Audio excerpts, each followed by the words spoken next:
안녕하세요, 여러분. 그동안 잘 지내셨나요? 오늘은 저희의 처음 이민 이야기로 2편을 시작하려 합니다. 저희는 사스케추안주에서 영주권을 받았습니다. 그래서 이제 먼저 사스케추안주에 대해 간략히 설명을 드리려고 하는데요. 남쪽으로는 미국과 국경을 접하고 있는 캐나다의 하나의 주이며 주도는 리자이나예요. 알버타와 마니토바주 사이에 위치해 있고 주의 이름은 사스케추안의 강의 이름에서 유래되었다고 하더라고요. 주민의 95%는 캐나다에서 태어났고 많은 수가 영국 계통이며 독일, 우크라이나, 프랑스 계통의 주민도 많대요. 캐나다의 유명한 밀 재배지이기 때문에 농업이 주를 이룹니다. 또한 지금 보이는 것처럼 넓은 평야가 많고 차도 별로 없어서 운전하기는 정말 좋습니다. 그런데 이곳에서도 속도를 지키지 않으면 어느 순간 경찰차가 나타나 교통티켓을 발부하죠. 여러분 아시죠? 캐나다 티켓의 가격이 비싸다는 사실. 또한 SK주는 작은 타운들이 많은데요. 넓은 땅에 비해 인구가 적기 때문인 것 같아요. 처음 이민을 생각했던 시기는 2007년도에 저희 언니가 이제 밴쿠버에 아이들을 데리고 한 5년 정도 있었던 시절이 있었어요. 그때 저희가 가족여행을 갔는데 그때 캐나다가 너무 좋더라고요. 하지만 이제 한국에 돌아와서는 잊어버리고 살았는데 또 어느 순간 캐나다가 대한 기억이 다시 나면서 그곳에 이민을 가고 싶다는 생각이 들었습니다. 그래서 이민을 알아보기 시작했는데 남편 직종으로는 한국에서 2년 정도 기다리면 영주권을 받을 수 있다고 하더라고요. 저희 남편은 한국의 IT 업계에서 20년 넘게 일을 했습니다. 하지만 당시 아이도 이미 5학년이고 저희도 결심을 한 상태라 2년의 시간을 기다리기에는 너무 길어서 빨리 갈 수 있는 방법을 이제 알아봤는데 그것이 SK주 이민이었어요. 그래서 이곳에서는 이제 전혀 다른 직종으로 신청해서 영주권을 받았죠. 그 당시 저희가 진행한 이민은 캐나다 회사에서 먼저 일을 하고 1년 후에 영주권을 진행할 수 있는 프로그램이었어요. 그때는 SK주에 가면 무조건 영주권을 주는 줄 알았는데 와서 보니까 영주권을 받을 때까지 회사도 그만두면 안 되고 그래서 이제 회사 생활을 굉장히 많이 신경을 썼습니다. 더욱이 그때 당시에 1년 반이면 가능했던 영주권이 다른 나라 이민업체 이민 사기가 밝혀지면서 그 주에서 이민 프로그램을 전면 중단시키고 전수조사를 해서 대기 시간이 길어졌어요. 이로 인해서 저희도 이제 영주권을 3년 만에 받게 되었죠. 지금도 느끼는 거지만 캐나다는 겉으로는 굉장히 어수룩해 보입니다. 그런데 많이 신용을 잃으면 그 대가가 너무 크고 삶이 피곤해져요. 그런 면에서 정말 무서운 나라인 것 같아요. 그래서 그냥 하지 말라는 일을 안 하고 사는 그것이 최고입니다.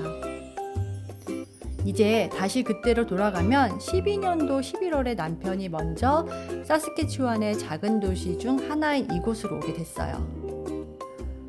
다행히 그 회사에 한국분들이 4명 정도 같이 가게 되었죠. 그 후로 남편이 먼저 자리를 잡고 아이를 보낼 학교와 집을 알아본 후에 그 다음에 6월에 이제 저와 아이가 오게 되었습니다. 남편 덕분에 저와 아이는 아주 수월하게 정착할 수 있었습니다. 저희가 정착했던 마을은 인구가 3,000명 정도인 작은 마을이었어요. 주도인 리자이나에서 2시간 정도 떨어진 마을이었죠. 남편의 회사와 30분 정도 떨어져 있었는데요. 회사까지 가는 길은 지금 화면이 보이는 것처럼 한가한 도로예요. 남편의 회사가 있던 마을은 또 너무 작아서 아이의 방과 후 활동을 할 수가 없어서 부득이 30분 정도 떨어진 곳에 집을 구했습니다. 같이 간 한국분들은 미혼이거나 회사 근처에 집을 구해서 결국 그 마을에는 이제 저희 식구만 살게 되었죠. 그 덕분에 아이의 학교에 동양인은 우리 아이만 있었네요. 처음 아이가 학교에 간 그날을 생각하면 지금도 너무 많이 떨립니다. 영어도 서툴고 아는 사람도 없어서 아이가 너무 걱정이었는데 그래도 잘 적응을 해주더라고요. 또 그때 남편은 이제 회사를 새벽 6시까지 출근을 해서 오후 2시 30분이 되면 정확히 퇴근해서 집으로 왔어요. 항상 한국 회사에서는 야근만 하다가 정확한 시간에 이제 퇴근을 하니까 저도 좋고 남편도 좋아하고 그다음 아이도 너무 좋아했던 기억이 있습니다.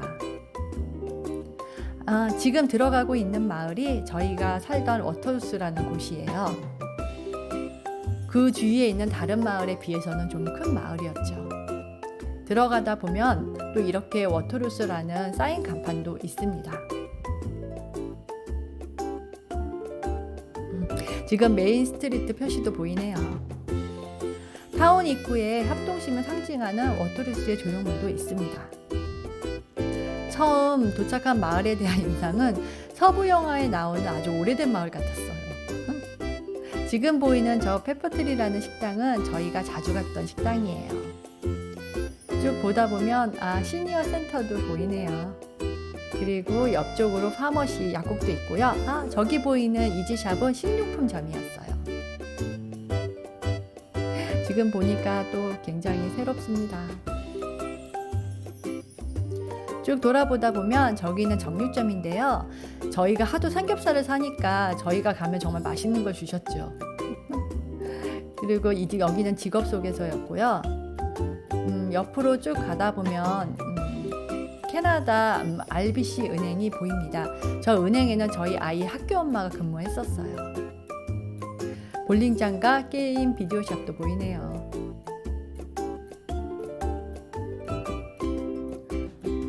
또 보니까 많이 그립습니다.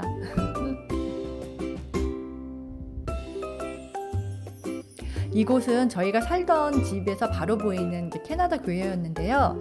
토론토로 이주하기 3개월 전에 캐나다인 한국인 목사님이 부임을 하셨었어요.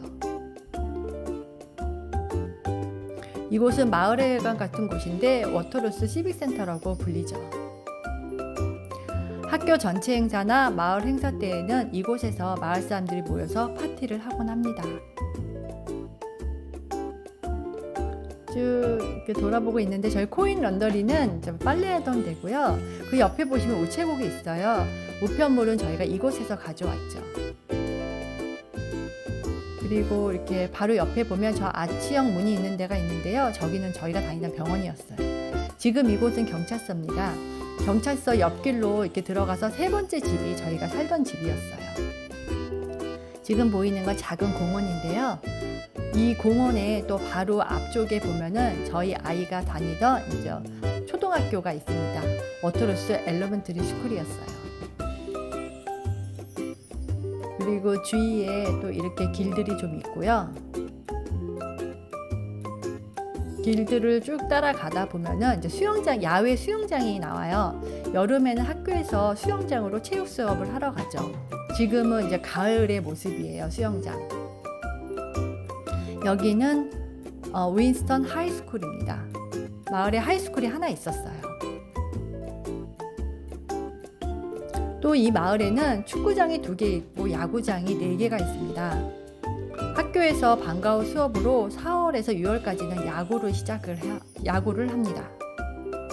또한 다른 마을 학교 야구부와 홈 원정 시합을 또 하게 되죠. 이 사진은 같이 활동하던 시기의 야구부 사진이에요. 7월이 되면 마을에 올드카 전시회가 있어서 SK주 곳곳에서 올드카 이제 매니아들이 자신의 차를 가지고 와서 이곳에서 전시회를 하게 되죠. 9월부터는 아이들의 축구 시즌이 또 돌아옵니다. 이 역시 다른 마을 학교 축구부와 시합을 하죠. 시즌 중에 저학년 게임은 고학년 학생이 심판을 보는데요. 물론 해당 학생에게는 심판 수당이 직접 지급됩니다. 겨울 시즌에는 컬링장도 있어서 이제 학교에서 컬링 수업도 진행을 하게 되더라고요. 이곳은 아레나입니다. 이 아레나에서는 이제 겨울이면 스케이트뿐 아니라 하키 경기가 열리는데요. 그때는 이제 마을에 사람들이 많아져요. 그리고 1월부터는 겨울이 너무 추워서 짐에서 이제 축구를 하게 됩니다. 이 또한 원정 홈 경기가 있습니다. 또한 2시간 정도 거리에는 스키장이 있어요. 하지만 워낙 사람이 이렇게 많지가 않아서 토요일에도 아주 편하게 탈 수 있죠. 지금 보이는 것처럼 초보 코스인데 사람이 없어서 저랑 아이만 내려왔습니다. 에스컬레이터도 거의 저 혼자 타고 올라갔던 기억이 있어요. 그런데 날씨도 너무 춥고 음식도 샌드위치랑 커피, 코코아 정도만 팔아요. 그 점이 굉장히 아쉬워요. 이곳은 친구 집이에요.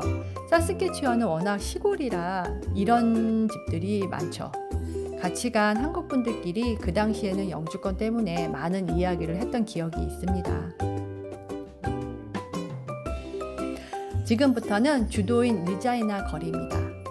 살면서 리자이나에는 한 달에 한 번 정도는 나갔어요. 2시간 정도 거리지만 한국 식품점도 있고 한국 식당도 있었거든요. 바람도 쐬고 외식도 하고 시장도 보고 관광도 하고 했던 기억이 있네요. 돌이켜보면 힘든 시간만은 아니었습니다. 저희 아이 같은 경우도 운동을 좋아하니까 친구들을 어렵지 않게 사귈 수도 있었고 또 공부를 조금 하니 아이들이 또 친하게 잘 대해주었어요. 아무래도 시골 아이들이라 소박했습니다. 엄마들도 그렇고. 이제 그곳에 있던 한국 분들은 밴쿠버, 에드먼턴, 위니펙 쪽으로 모두 이주를 하시면서 이제 그곳에서 그래도 잘 지내고 있어서 감사하더라고요. 가끔 토론토 생활이 힘들 때는 그곳의 생각도 납니다. 그래도 한국 분들이 많은 토론토가 또 저희한테는 훨씬 좋더라고요. 오늘도 그래서 토론토에서 또 감사하게 하루를 보내고 있네요. 오늘 이야기는 여기까지만 하겠습니다. 오늘도 늦게까지 시청해 주셔서 감사합니다.